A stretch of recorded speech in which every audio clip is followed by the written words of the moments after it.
This episode is brought to you by Sable International, building futures beyond borders. Welcome back to the Relocated South African. Today I'm joined by Duncan Goldsmith in Melbourne with a career spanning tech, banking, and logistics, and a migration story that started long before it was fashionable. Welcome, Duncan. It's great to have you on the show. Before I bring in today's guest, a quick word from Apostille. If you are planning your move, already abroad, and realizing you still need documents from home, you will know exactly what I'm talking about. Police clearances, apostille certificates, unabridged birth certificates. Apostille handles all of it on your behalf and couriers everything directly to your door, wherever you are in the world. The link is in the description below. Click through and see how they can help you.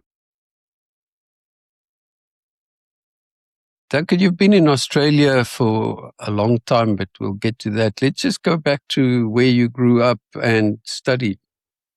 I was born and raised in South Africa, in Port Elizabeth, South Africa. I can't pronounce a new name, and I have no intention of trying. My family basically came out in the mid 1800s from England. Although my great grandfather married an Afrikaans lady, so tracing my family history back to Westhuizens and Boers back in the late 1600s and early 1700s, but predominantly English medium upbringing. Went to Grey House School in Port Elizabeth, where Pollocks and Sio Khaleesi and others went to school. And I was a third generation. My dad and my granddad also went to school there. I finished school in 1977. So I'm going back next year for my school 50th reunion, which is going to be a lot of fun.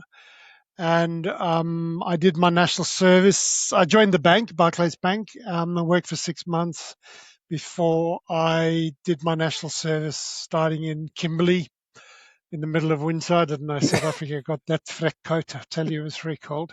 And then ended up in Pretoria at Quartermaster General's headquarters.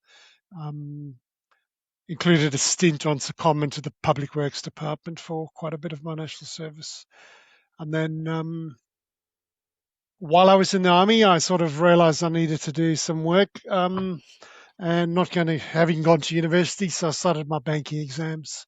So I started doing that, and during the course of that, I met an old bank colleague doing my banking exams, and I said, "Oh, how's the old branch at Kempston Road?" And he said, "No, I'm in the computer section." So I said, "Oh, that's interesting." And he scored me an intro to the computer manager in PE, and I wrote an aptitude test and got the second highest mark ever, I was told. And long story short, I ended up getting transferred to Johannesburg a few months after I finished my national service. And did a programming course, and then worked for Barclays Bank until the end of 1986, when I then emigrated to Australia, having been offered a job in Melbourne. Okay, I was going to say, so was it the job that drove it, or were you thinking? Combination of things. I went through that whole military service as a English-speaking South African, which in some places can be rather unpleasant, being called an Uitlander and all sorts of other things, and a communist and all the rest of things us Rooinekker Saties used to have to deal with. So in some respects, I felt a little bit of a foreigner in my own country. History is one of my favorite subjects, and looking at the story of Africa and the decolonization of Africa, I saw no future under a white government, and even less of a future under a black government. So when I saw a job offering that I had the perfect skill set for, I applied, got accepted, got sponsored, and took my wife and 2 young children and packed up everything and hit the road. So okay. That was excellent. And I was a bit tired of army camps at that stage. So you're looking at the mid 80s and getting called up every year, leaving a pregnant wife twice, and just the whole situation was rather unpleasant at that time of the. So. Yeah, I remember. I also got called up to a camp. I was in the Air Force, but after studying, and then I was at the time working in America, and my father sent a letter to the army. I almost wanted to throttle him to say, "No, I'm in America, but I'll be back on that date." And I Right. thought I never wanted to do a camp again. But Donkey pa. so yeah, I know exactly how that felt. It was horrible. My problem was my father served in the same regiment because I got transferred to Prince Alfred's Guard in PE. My dad was a captain and had a long history, and even my great grandfather served in what became the PAG during the Boer War, the Port Elizabeth Volunteer Rifles. I still have his Queen's Service Medal, plus Dad's medal and my own medal, and all my grandfathers from World War II. But yeah, no, it's I just got tired of every year just dreading that call up, and just the whole story in the mid '80s wasn't Yeah, it wasn't great. Yeah. wasn't great. But immigrating at that time, surely the thinking around immigration wasn't a popular thought. Were you quite lonely in that decision? Did people criticize you? Oh yeah, cop quite a bit of flack at work because I knew quite a bit before that I was actually going, and when my visa came through, they gave you 6 months to arrive. And I basically made it with 2 days to spare because you've got to go through the whole selling your house and packing up. And so we decided to camp in South Africa and send our goods 3 months in advance. So we arrived in Melbourne, and our stuff arrived within a couple of weeks after our arrival. But no, a lot of and then leaving, the guilt of leaving, your parents behind, and taking their two grandchildren away. Your whole life, your whole past, but then you got to push through that, I think, and Mm, say, well, I'm doing this for my future, my children's future. And it's worked out really well for me in that respect. I mean, my wife and I are no longer together, but I've married a local, and we've been married 28 years now. I'm very happy. Um, my oldest son's moved on to New Zealand. In fact, just been selected in the New Zealand over 40s cricket side. wow. And I was over there a couple of weeks ago seeing his debut. And funny enough, the first 5 batsmen on day 3 were all South African born for New Zealand, including Dennis Hobson's son, the late Dennis Hobson, the leg spinner Yeah. from EP and Western Province. Um, and then my number 2 son, who was 19 months old when we emigrated, he lives in California now. Um, but I have 2 kids that were married. They were to my second wife, my Aussie wife, and are local. So I have 4 sons and 2 grandsons now. Okay, awesome. Just thinking back at that time, because this comes in a lot of conversations. The conversation with your wife, was that an easy conversation to leave? Was she on board? Uh, yes and no. Yes, she understood why we were going. During our whole sort of breakup, it was, I suppose, served up to me like many things are. That you dragged me to the other side of the world, blah blah blah, and I didn't have much say in it. Yet it was the best decision we ever made. Mm. Um, and she's repartnered, and just retired like I have. Um, don't don't really speak to her that often. There's no need to anymore. Um, but yeah, there was that. But at the same time, I think there's this subliminal um, understanding that I suppose it was the right thing to do for us and our children in the long term. Um, Mm. and I've just retired, and I'm actually going to retire quite comfortably. I've used the time from 38 when I remarried till now 66 to hopefully be quite smart in investments and saving and using superannuation, which is like retirement annuity, to build up a nice little nest egg that I can retire quite comfortably. Absolutely. Yeah, Mm. I mean, the family thing is such a big thing. Oh, it's big Did time. you, over time, I assume, like in my case, your parents have passed, but did you have much interaction with him, because it was kind of before WhatsApp calls and Zoom calls and that kind They of thing? visited quite often, and then they went through the. My sister joined us in Australia, even though she lived up far north Queensland and has since moved to America. Um, and my parents came after that, when it was a little bit easier for reunion. So my parents came about 20 years ago. My dad passed just before COVID, and mum's still around. In fact, I'm going up to see her in about 10 days' time. She's just gone through cancer treatment. Um, but yeah, they eventually joined us, and then they decided to stay where my sister was staying, and now she's since moved on. So mum's on her own now. So I do worry about her and whether she's far north Queensland or South Africa.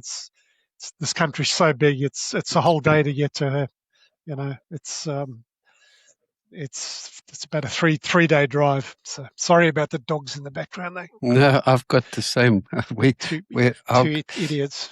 we near construction site, so the construction starts up. It's about 7, early morning now, so they'll soon start But making a noise. yeah, but a lot of my cousins have moved as well. So during COVID, we were all very close as kids. We just on my mum's side, my dad never had siblings, and we started having COVID. We started having COVID cousin meetings via Zoom. So I was the poor bunny that got 5 a.m. drinking tea while the rest of them were sipping on wine and stuff. So we had cousins out of Joburg, out of Cape Town, London, Kent, Connecticut, California. So yeah, Well, the it's scatterings of amazing. Africa. Yeah, So I often think about that. It's our generation, people that have moved like ourselves. Sitting in Portugal, you we miss out on a whole generation. My kids live in America, Ireland, Isle of Man, and it's mm, kind of the same thing. And for me, the worst is the grandkids that you don't see. yes. They grow up living their own lives, not knowing their cousins, and it's actually, that's a sad part of this immigration thing, unfortunately. But But when you yeah. look back to my ancestors did the same. So Mm, my Goldsmith ancestor was a brickmaker's labourer, and he left England in 1858 with a wife, a 4-year-old, a 2-year-old, my great grandfather, and a 9-month-old, and spent 60 days on a migrant ship from Liverpool to Port Elizabeth. mm, Um, but had he stayed in England, he would have been maybe a brickmaker. Um, but in South Africa, he owned the factory.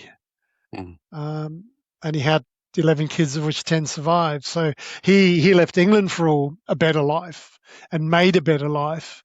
But circumstances change, and my 2 grandchildren live in New Zealand, um, and I don't see them maybe once a year, once every 2 years. mm. Um, my other son's in America. I saw him last year for the first time in 80 years. Wow. Um, Yeah. well, we had It's a bit of a schism for a while, and we sorted that out. But I went to his wedding in Maui, and he's married a doctor who's half Indian and half Lebanese. Absolutely stunning girl and smart as a whip. Um, so yeah, very very very different. And I'm going through what my parents went through, I suppose. Yeah, I You know, suppose you're so right. I Mm, can't I can't I can't begrudge them having a good life. mm, My oldest went to Japan, met a Kiwi girl, and then moved to Singapore. My grandkids were born in Singapore, and now they live in New Zealand, where she's from. mm. Um, and they seem very happy and very settled. And he's a general manager in IT and doing really well for himself. Number two son's senior designer, UX UI design, and yeah, he seems to be doing very well for himself too. So good luck to them. So Well all done. you can hope for is your children to be happy and successful. Absolutely. Absolutely. Um, Duncan, at that time, again, I'm trying to take you Mm. back. Did you ever think that if it doesn't work out, I'll just go back? Or did that thought never crop up in your mind? Never had the money initially. Okay. Okay. I saw a very poignant thing at the 1820 settler memorial many years ago. I went to school in Grahamstown for a couple of years when my parents were there before I moved back to Bray High. And there's a saying up there, I can't remember who said it, might have been a Dugmore or someone. And he said, we must take root here where we stand or die. And that always resonated with me, that many have gone before me and in much harder circumstances than I went through. And, they never had the chance to go back, I don't think. It was, and the convicts who went to Australia and America, they were just transported to the arse end of the world and dropped off and could never go back and just had to get on with it. So there's always someone in a worse position than you. So That's very true. and a lot of it's mental as well. I find now there was no support when I came. There were no South African shops. There were no South African community. There was no Facebook groups. There was no. You just had to adapt or assimilate and just bring up your kids Aussie and start loving Australian rules football and the Australian cricket side, God forbid, and the rest of it. But and the local food, and there was no boerewors and there was no that. I see Aldi next week having a South African week at Aldi in Australia where you can buy your rusks and all your sauces and that sort of stuff. Never had any of that, so you just fit it in. Joined a sports club, started playing hockey. Just had a good time. So just make it happen. I was going to ask you about these. Again, when you arrived, because today it's a lot easier. People talk about a soft landing with all the SAFA groups. You go on Facebook, there's a gazillion groups, and you meet other people. And get to know what's happening. The one thing I found is that not every South African is necessarily going to be your friend. No, not at all. My sense is that initially I had this thought, well, they also immigrated, so they must think the same way that I do. And oh man, was I wrong? It's definitely not only that too. South Africans got a bit of a reputation, and I always say on these Facebook groups as well, because I'm there to try and provide advice, and that I've been here spend more years in Australia than I have in South Africa. And I always have two pieces of advice. One is, if you're looking for South Africa in Australia, you will be disappointed. So you come here and you say, well, it doesn't have this and it doesn't have this, doesn't have that. I mean, get over it. The other is, unfortunately, a lot of South Africans think they're quite arrogant, sorry to say, and they come here with that attitude of, I'm better than everyone else and I'm going to stomp. I had to take 2 steps back in my career, and you just suck it up and get on with it. And the other pieces of advice is leave your arrogance at OR Tambo, whatever, the previous Jan Smuts airport when you come out here, and just be humble and listen and learn. And God gave you 2 ears and 1 mouth for a reason. So, but don't come here swank. And no one cares what car you drive and whether your house has got 3 bathrooms or 1 bathroom and all of that. There's none of that crap here. Just people don't care. That's absolutely true. So it's true. You'll go to Bunnings and you got those horrible sausages. Bunnings is a hardware store. I don't know how much you know about Australia, but Bunnings is a huge hardware store. My brother-in-law from South Africa loves the place. It's his happy place when he comes and visits. And on a Saturday, the Scouts Club or the local sports club or cricket club or some sort of volunteer group will be given that Saturday to run the barbecue, cook sausages. You get a sausage and bread with or without onions and sauce. And to me, it's not cuisine. No, it's not a boerewors roll. And if you're looking for a boerewors roll, then maybe some of the SAFA shops do a Saturday morning special. But it's a Bunnings sausage. No one's asking you to eat it. Just either eat it or don't eat it. But all this continual comparison, it just drives me absolutely spare.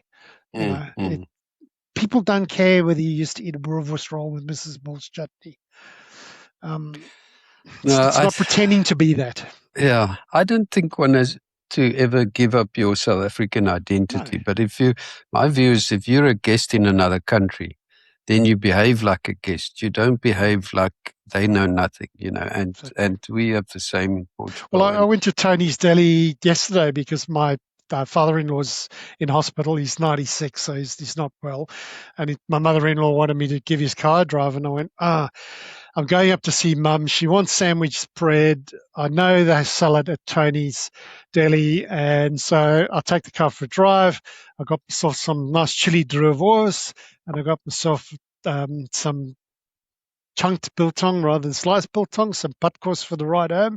And yeah, I mean, I make my own biltong too. I love biltong, I love boerewors. So does my Aussie wife. We went to a boerewors roll thing at one of the Safa shops, and she goes, "What's this tomato sauce stuff?" "No, I want chutney." So they actually had to open a bottle of Mrs. Ball's chutney for her because, I've taught my kids love rusks and biltong and boerewors and all that sort of stuff. But if I don't get it, I don't get it. I'm not going to hanker after it. So No, it's here, I'll buy it. I agree with you. And Duncan, did you arrive in Melbourne and you stayed in Melbourne? Yes. So I was these dogs are getting on my nerves.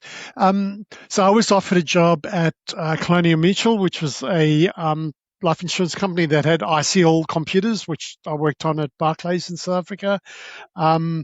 So I had a job offer, permanent residence visa. I mean, when I look back now, I didn't have any of the grief getting the visas or visa changes that others have. I arrived and it was there. 2 years later, we became Australians. And I just enjoyed Melbourne. The sport.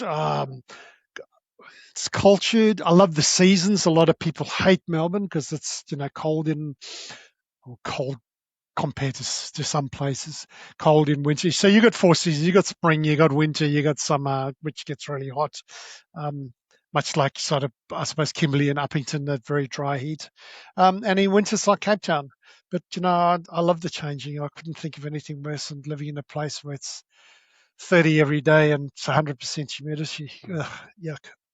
No, I remember I went to Oz quite a bit in the 90s for work because I was at R&B, but I went to a footy game in Melbourne and Yep. it was just amazing, and it was just like a pre-season game, and the stadium was packed out. We got 100,000. Well, I went to the Lions match last year in July, and that was, I think, just short of 100,000. I've been here this long. I'm actually a full member of the Melbourne Cricket Club, so wow. I have the ability just to rock up and go to any cricket match or any football match, and sit in the members where it's That is a nice awesome. padded seat and a nice cold beer in a glass. I don't have to go and sit out in Bay 13 and places like that at the MCG. So no, the sport is wonderful. That Melbourne, is amazing. the Grand Prix, the Australian Tennis Open, rugby league. We had rugby union team up until last year, and the Super Rugby. Melbourne Rebels are gone now. Yes, you're just spoiled for choice. The coffee's sensational. I was going to say it's got a coffee culture of note, Yes. You can eat and a food. and a big Eat Greek food from community. around the world. Yeah, I was going to say, but there's a big Greek community, if I'm not mistaken. Yes, so right near us is Eaton Mall, which is really 15-minute drive from home. And that's just a whole mall of Greek restaurants and cake shops and that. So if you're not getting your milk tap, there's a Greek version called halaktubereko, and it's actually better than milk tap. It is sensational. And we go there quite often for a meal and just have a nice, a gyros platter and with chicken and the lamb and the Greek salad and a couple of mythos beers.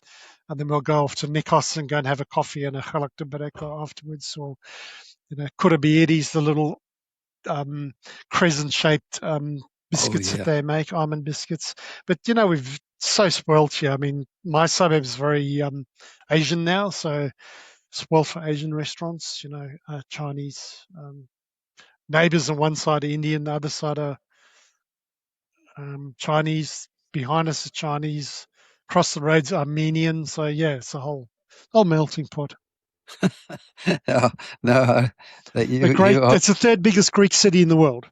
Yes, that's what I remember that now that it's coming back. But it is, yeah, I must say I really enjoyed Melbourne. It's a completely different culture to Sydney and Oh Perth. yes, Sydney's very bit like Joburg and Cape Town, I suppose. Sydney's very fast and brash, probably more money oriented, where Melbourne's a bit more cultured, arts, sport, food, good wineries, and that sort of stuff. Perth to me is very isolated. I've got family there on my wife's side, but yeah, Perth's never really um, turned me on.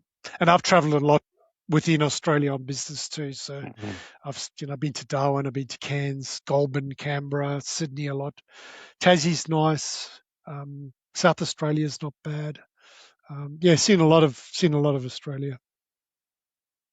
And and cost of living wise, from when you left South Africa, I guess in those days the rand was pretty much on par with the Aussie dollar. I'm Yeah, I not think I sure. got about 70 something cents when I left. But when I left, remember we had exchange control.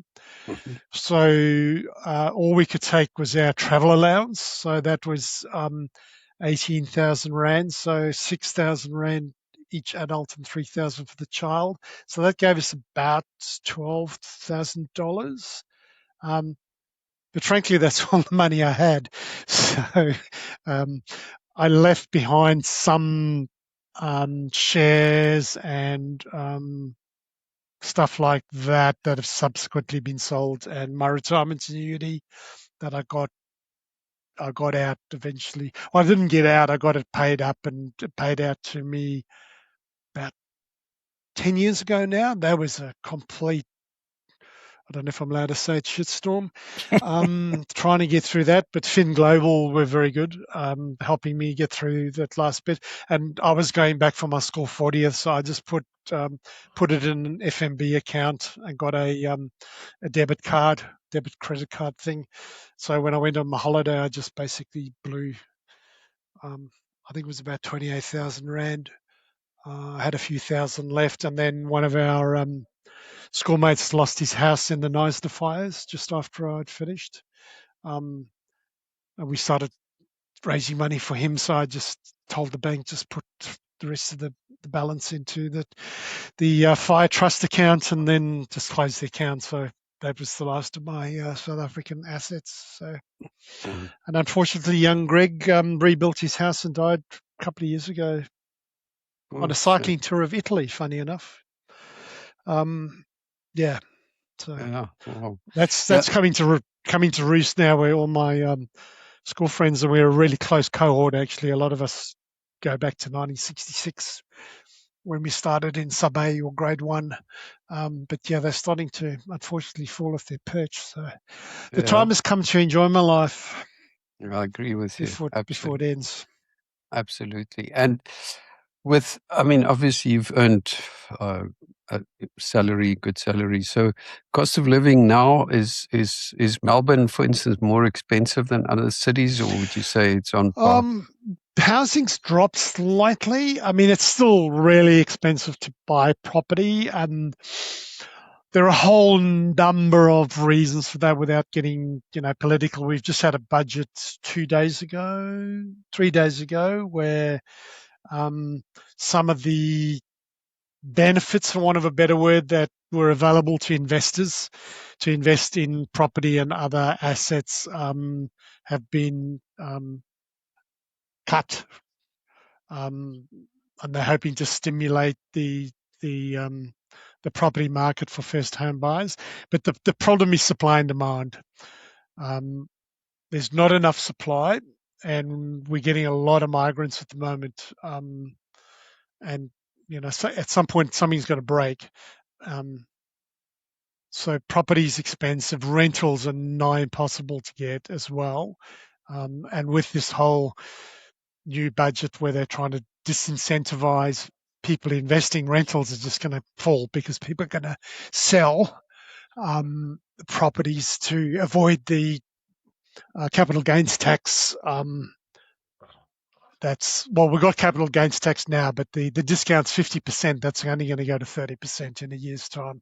So yeah, a lot of people are going to look at other ways to invest their money and get a better return than property. So that'll mean less investors, which will mean less rentals. So yeah, I'm not sure how it's going to play out. I'm pretty lucky, for want of a better word. I had to restart my life at 36 when my wife and I sort of went our separate ways. So my third start in life, and I bought in a good suburb, but a bit of a wreck. And over the last 30 years, my second wife and I've got it to the point where we like it. Hopefully, because I've got to stop spending money now that I've retired, and we've paid it off, so I don't have a mortgage. I only have one property in regional Victoria, Dalesford, which is Spa Country, which is a holiday rental. But I'm thinking now that I've retired and want to travel, and the capital that's sitting in that property is far better in my superannuation, earning a passive tax-free income than me worrying about linen and supplies and cleaners and irritating guests and all the rest of it. So plus the capital gains tax discount will diminish from July 1st, 2027. We're thinking of getting rid of it and just cashing up and sticking everything in super and enjoying the fruits of our labours. Mm-hmm. And in terms of the culture, the tax culture, because I often think that South Africans feel hard done by with what's happening with their tax money. And is there a much more positive tax culture in Australia that people Yeah, well, we've got a sort of mixed sort of thing. There's quite a bit of socialism. That's both good and bad. Certainly, having things like Medicare is good, although it doesn't pay for everything. And in some cases, you'll get back only a part of what you pay. So private medical still something that you probably need, especially if you want to get something done quickly and you don't want to go on the waiting list, because that could be years. Food's okay. I think if you shop smart, you can eat well without overspending. Taxes are high, so there's a consumption tax of 10%. Probably, someone on a good income would be paying 37-40% in the dollar after your marginal rate. It's quite complicated, but you do get stuff back for it. I mean, like you get education where you don't have to pay too much if you don't go to private school. Quite a lot of things are subsidized. Nobody should be living in poverty. I think a lot of people might choose to be gentlemen or ladies of the road, but there's a lot of safety nets that look after people. So unlike South Africa, where you paid a lot of tax even during the apartheid years, you really got nothing for it because they were spending it on infrastructure or defence or whatever. So I suppose you got something through the infrastructure, but yeah, you at least get some money. You get some back for your money. Some value, yeah. Yeah, you get some value out of it. So, and I mean, I don't have a problem with tax. I have a problem the way politicians spend the money that they raise. There's a very famous YouTube, if you ever looked it up, on Kerry Packer, who you might know from World Series cricket and all the rest of it. Actually met his son in South Africa. Yeah. All right. And a multi-billionaire, and he was hauled up before a Senate committee, basically being accused of tax avoidance. And he said, no, I don't avoid tax, I minimize tax. He said, anyone who's got any smarts would minimize their tax, because quite frankly, I'm not going to pay you $1 less than I have to pay you. And I'm not going to pay you $1 more than I have to pay you. And quite frankly, what you do with it doesn't really excite me either. So it's actually quite a famous interview where he just basically served it up to the Senate. He said, you've accused me of something. I've got good accountants and all the rest, and I pay what they think I'm due to pay. Not $1 more and not $1 less. Absolutely. And, we all try and, it's a sport in Australia to minimize your tax. I mean, of course, it's probably the same in any country, but, if you've got a legitimate deduction like I need a computer or an iPad to do my job or run my business, I'm not going to not claim it. I'm with you. You know, Absolutely. so Duncan, again, I pay what I'm due to pay, Absolutely. and I pay an accountant good money to make To sure I do pay that. what I'm due Yeah. to pay. Yeah. The South African press likes to make stories out of South Africans returning to, from immigration. What is your sense? I'm seeing it quite a bit from people from the UK that are going back to Cape Town. They've made a lot of money. They don't go back to Joburg. They go back to Cape Town. And Oh, no, I mean, if I ever move back to South Africa, I won't though, but if I did, my wife just told me she's Aussie. She's like, not leaving mum and dad. I'm no ways I'm going back. I'd love to go on a holiday, but as long as you take me to Grafton, that's been renamed too. I can't remember the name of that one. Um, she's quite happy, but yeah, they call them the swallows, I think, aren't they? They migrate during the summer months to Cape Town and the Garden Route and Plet and Hermanus and Knysna and those types of places. They buy themselves a nice property for next to nothing, spend their pounds or their euros, and yeah, if you can afford to. But are they actually resettling in South Africa, or are they living there while times are good, and if the shit hit the fan, they'd be back on the first plane back to the UK or wherever. Other people struggle to assimilate or miss their families, and that's quite legitimate as well. Or they don't like the step down in career. They just don't find the culture.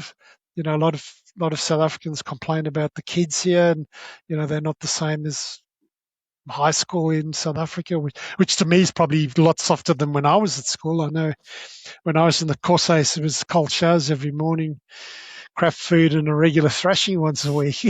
I don't think today's South African generation could handle that kind of, and cadets every week, and got to the army, and it was tough, but it wasn't that bad, and then.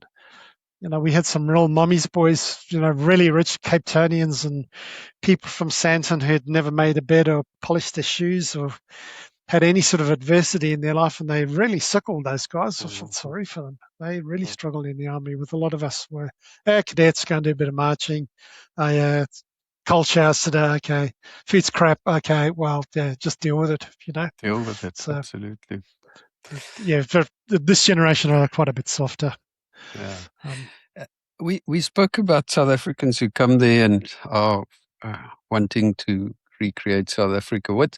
Other than that, what's the biggest mistake people make when they immigrate to Australia? Probably made it myself. I brought too much stuff.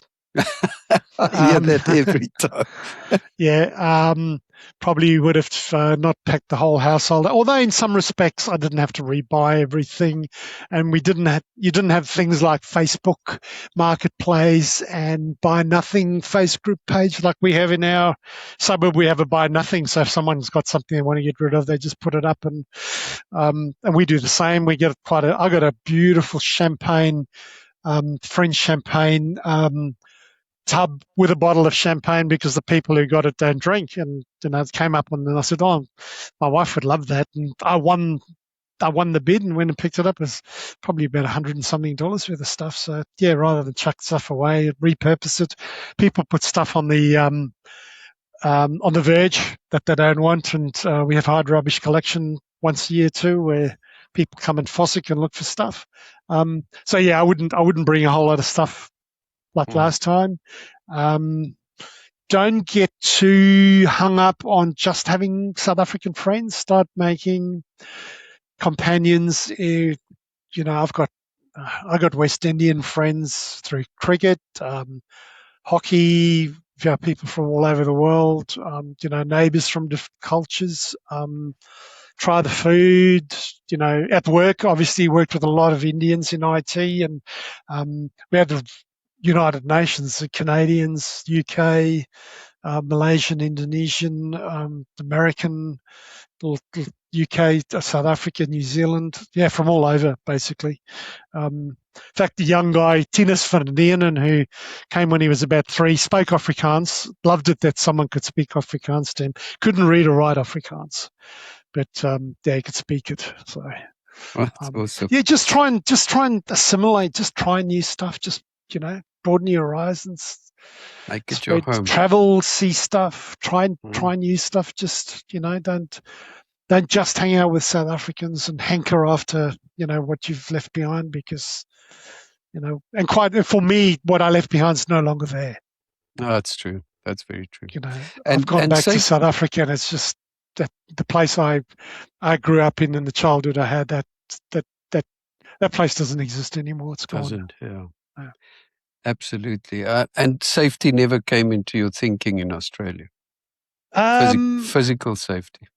Melbourne's got a bit of crime with machetes and stuff.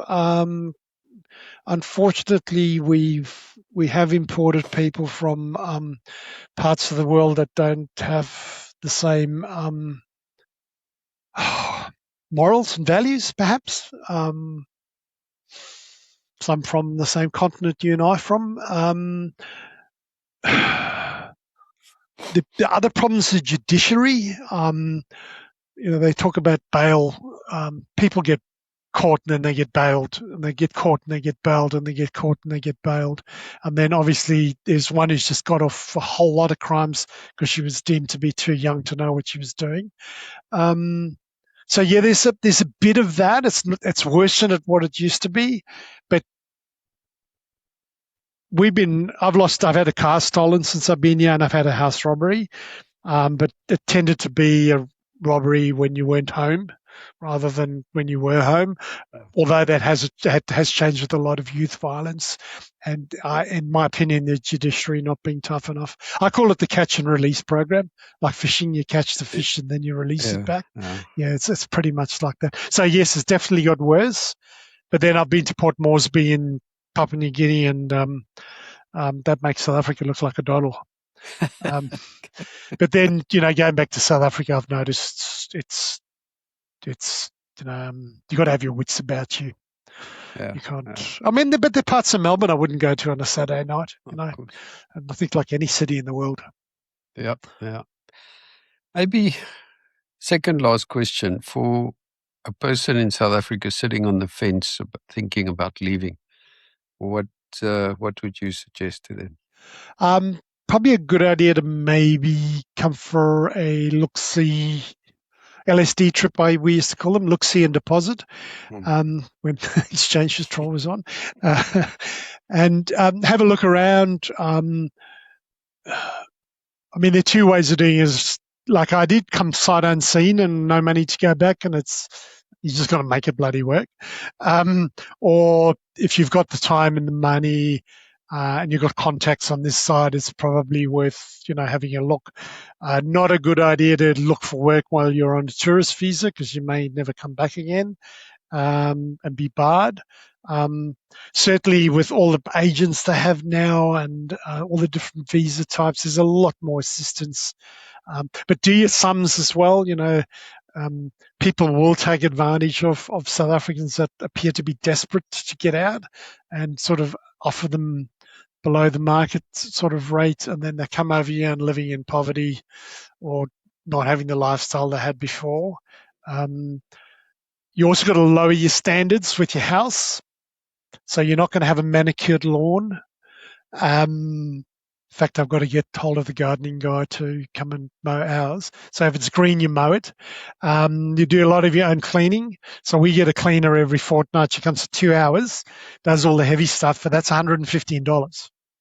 So forget about, Susie Matwetwe and Philemon. You're not going to get them here. You're going to have to do stuff, and probably husband and wife are going to have to work. And a lot of the husbands, if you're anything like my South African father, you're going to have to step up, mate. And it's none of this sitting on your ass drinking a beer when you get home from work. You're going to have to learn how to cook, or you're going to learn how to do the thing, and you've got to help your wife, because if you don't, you're going to have family issues, and your wife's going to say, "Stuff you, Jack," and she's going to leave. That's very true. My wife and I separated for other reasons. I do all the cooking, and always have done, and the shopping. My wife does the laundry, but you have to be a team. It has to be a teamwork. And your kids are going to assimilate a lot quicker than you, and you're going to have the first years is definitely the hardest, and Yeah, Yeah. you got to plow through it. It's and talk to people. I mean, the people have done it before, and don't be afraid to reach out, and especially the men, don't be afraid to reach out and join a sports club, meet people. You got to have balance in your life, Yeah. and if the house is messy, and it's a choice between a messy house or going out with friends or going out for beer at the pub or going out for a cheap meal. Choose having some downtime rather than just being, because people really don't care as much as they do in South Africa. Yes, in South Africa. Yeah. True. You're not going to be judged. You're not going to be judged as and if someone who does judge you for the way your house is, they're not true friends anyway. So. No, I agree. Last question. So when the Boks and the Proteas play Australia, who do you support? I still got a hell of a soft spot for the Boks, but unfortunately, politics has come into cricket in a bad way. From all my friends back there, the Proteas don't resonate with me, unfortunately. I'm very involved with cricket. As I said, my son plays for New Zealand over 40s, so since he was a very good cricketer at an early age, played Premier League at like 20. I'm seeing a lot of my heroes, and I used to be an umpire in Johannesburg Premier League, so I see Kevin McKenzie's just gone as well the last few days. He's just passed away. I used to name it Old Ed's.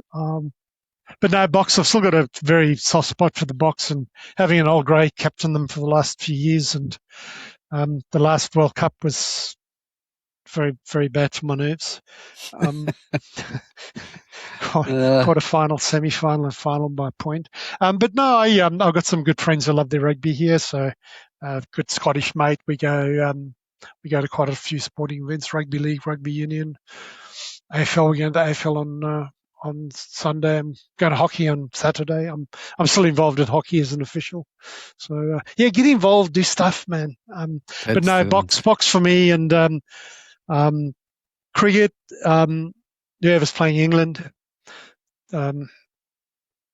Sorry, I've got caught up in the whole Ashes thing. So there's not a lot of love lost between Australia and England on the cricket field, or England on the rugby field, either for that matter. So my favourite team is Boks and the team playing against England. So same year.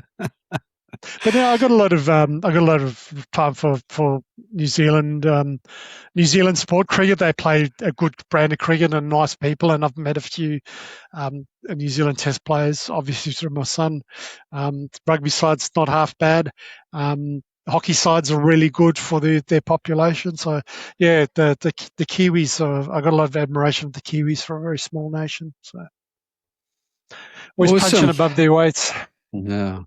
So to Australia, actually, when you look at the Olympics and stuff like that. I'm very big into Australian swimming. I just love beating the Yanks at swimming. Oh, man, that is just the best. One more thing before I let you go. If you need South African documents sorted from wherever you are in the world, Apostille handles the whole process for you. Click on the link in the description below. Awesome. Duncan. All right. Thank you so much for sharing, man. You're a proud Aussie and still South African at heart, but thank you so much for sharing. My wife tells me my accent's changed, and I'm now half and half. So you do sound a bit Aussie, I have to say. Yeah, when I go back, I get accused by my friends of sounding Australian. But the good thing is you can talk. And people who think you can't speak Afrikaans may be skinner about you, but exactly. I've had a couple of those situations where I can talk quite a bit in Afrikaans if I have to, and understand more than I can speak. Yeah. Thank you so much. I really appreciate it. That's all right. So where you based yourself? You're saying Portugal, did you say? Portugal in Lagos on the Algarve southwest coast. Yeah. And to our listeners, if this episode resonated with you, please consider sharing it with someone who might enjoy the conversation. You can find more episodes of The Relocated South African on your favorite podcast platform or visit our website at therelocatedSouthAfrican.com. Thanks for listening. See you next time.